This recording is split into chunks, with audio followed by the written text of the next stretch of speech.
Hey guys, welcome back to The Occasional Angler. I'm in Midwest France on the coast on the Ile de Ré, and I'm going to go bass fishing.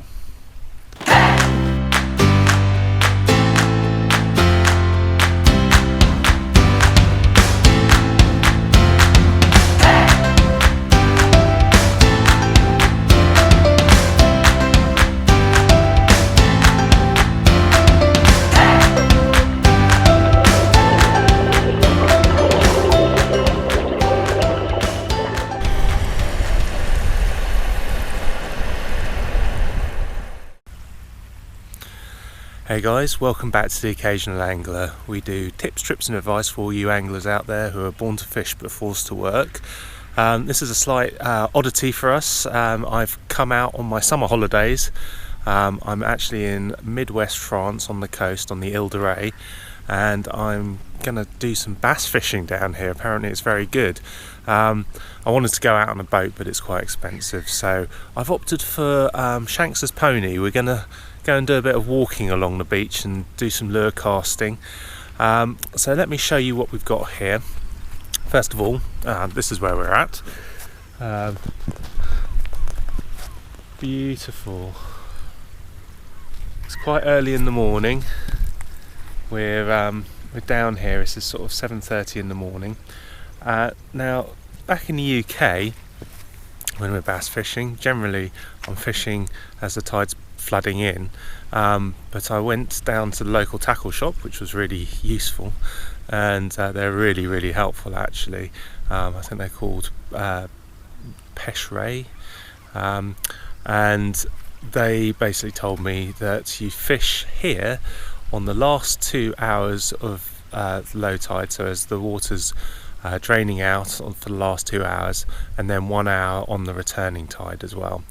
And it's over all of these flats over here, so we're going to be walking all the way up along here.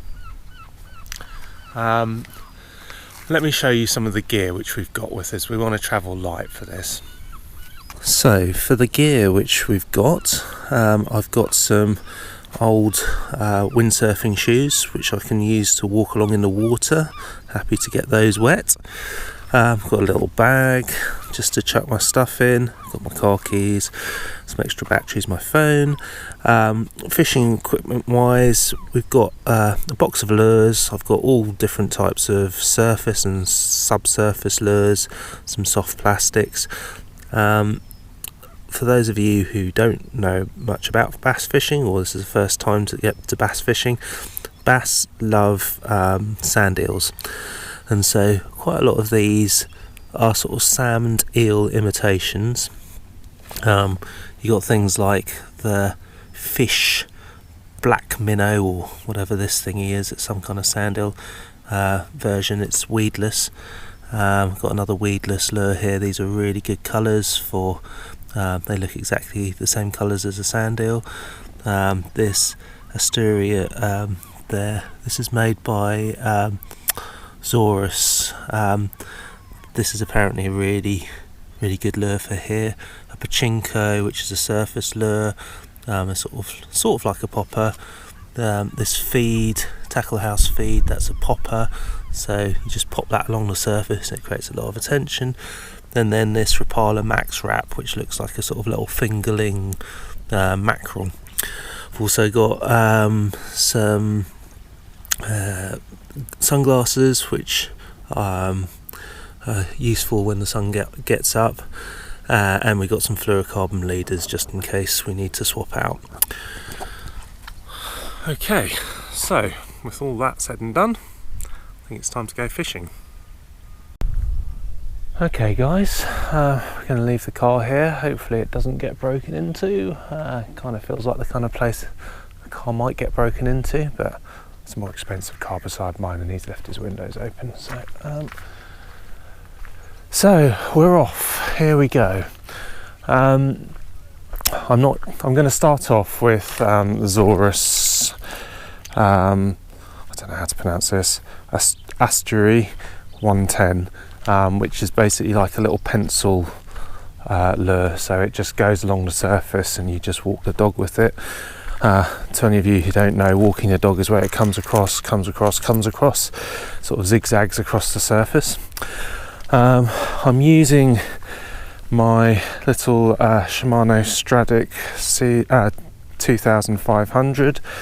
I've loaded up with £20 braid, nice sort of bright braid so I can see where it is, and I haven't got my really lovely bass rod with me because it wouldn't fit in the car, so I've brought this multi-piece Avon rod, which is an 11-foot 1.5 pound test curve, and it's an H design which was made by Harrison Rods, who are quite famous for making carp rods, in fact. But it's a lovely rod and it will do the trick. Also, with that extra length, I can get longer casts and I won't have to make so much effort, hopefully. But what it will do is, because it is a longer rod, it's going to affect my ability to work the lure.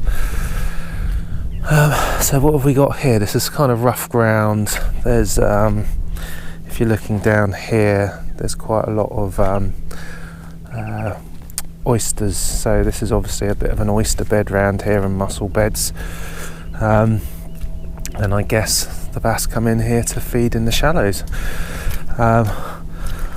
Glad there aren't any really sharp rocks or anything like that.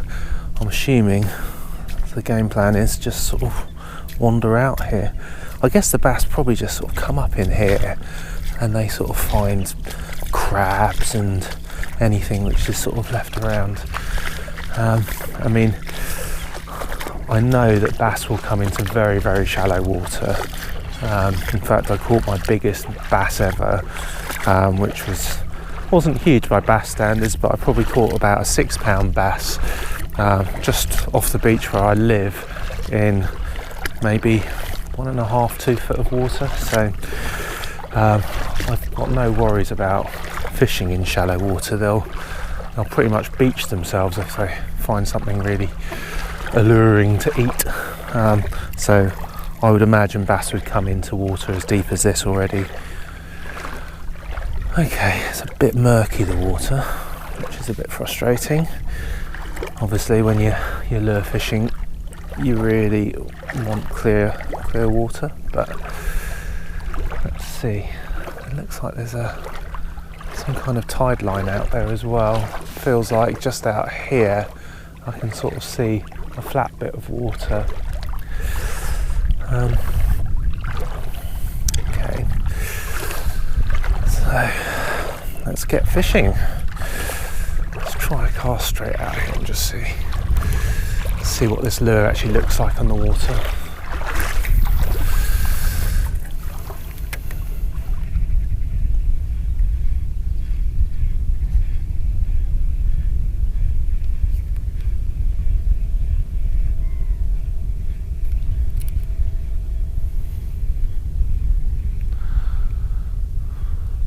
I do like to sort of give little stops when I'm bass fishing.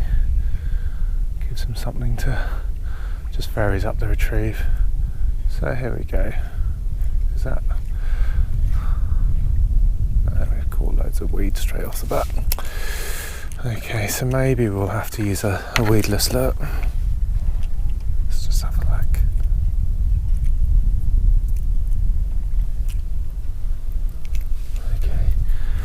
So this is kind of, let's see if I can just work out how to work this lure.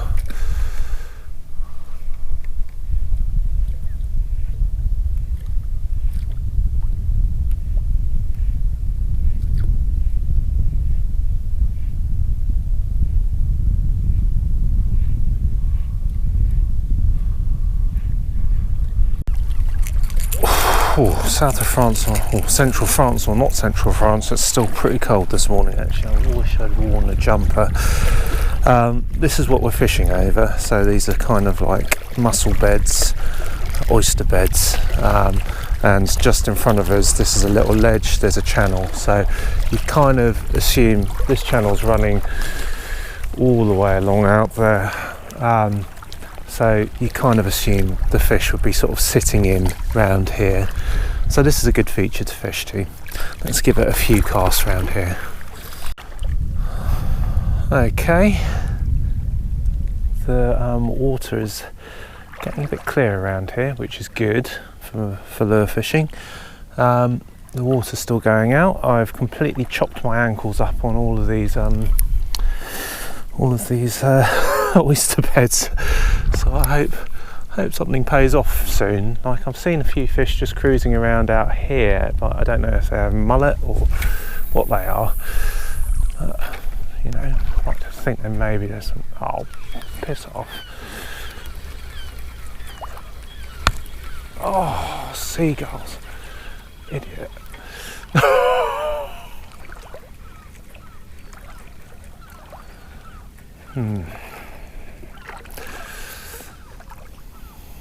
These gulls obviously haven't seen a lure before. Makes me think that's pretty good though, if the seagull wants to go for it. Much prefer a bass though. So we've swapped up to something weedless. Right, I've swapped over to a popper.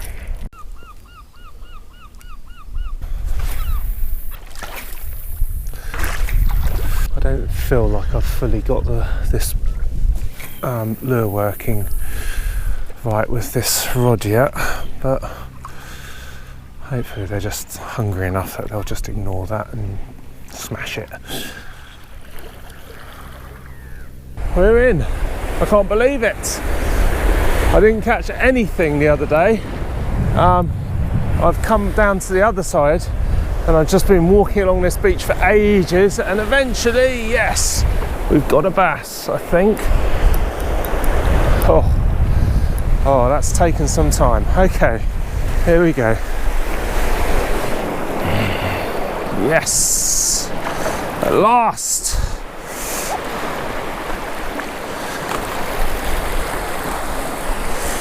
Okay.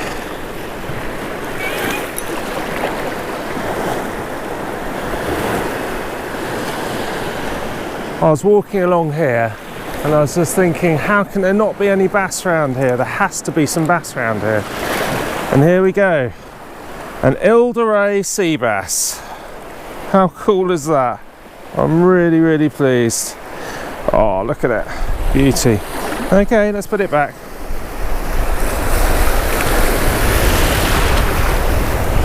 Oh, that's made it worthwhile. My back was not thanking me for doing all of this, but there has to be bass around here. I knew there had to be bass around here. And just off this little bit up in front of us, we're basically on a kind of like a wave cut platform. It's like a reef, and there's a lot of mussels on it. Bit of surf up there, and right on the surf, bass straight away. Okay, let's cast out and see if we can get another.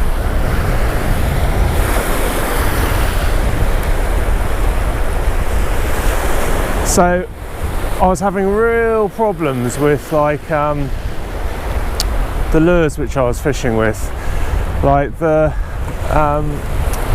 eel lure, the fish one was going down way too deep, and then some of the poppers were just and some of the Zorus ones were just collecting up loads and loads of weed, and so that wasn't working properly. So I've just gone with a lure which I've had a lot of luck with, which isn't a classic bass lure at all. It's it's a crippled minnow, and it's just like a casting jig with a little single on the back. But where I grew up in Chichester Harbour, it's actually really, really good. I've probably caught more bass on this lure than anything else, and it just sort of runs along the surface. I don't know, it just sort of wobbles along, and bass seem to love it, and the bass here seem to love it as well. So fantastic, I'm so pleased. Hey guys, well thanks for watching that, really appreciate it. If you're new to the channel, please like and subscribe and you'll get regular content from me. I upload once a week. If you're not new to the channel and you're returning, welcome back and thanks for coming back. So that was pretty tough going. It took me a whole sort of like 2 sessions to catch a fish. I probably must have walked over a mile, just stuck and moved, changed up lures, but eventually we caught one, and that's the main thing. Really pleased. First bass I've ever caught in France. So until next time, best of luck with your own fishing adventures.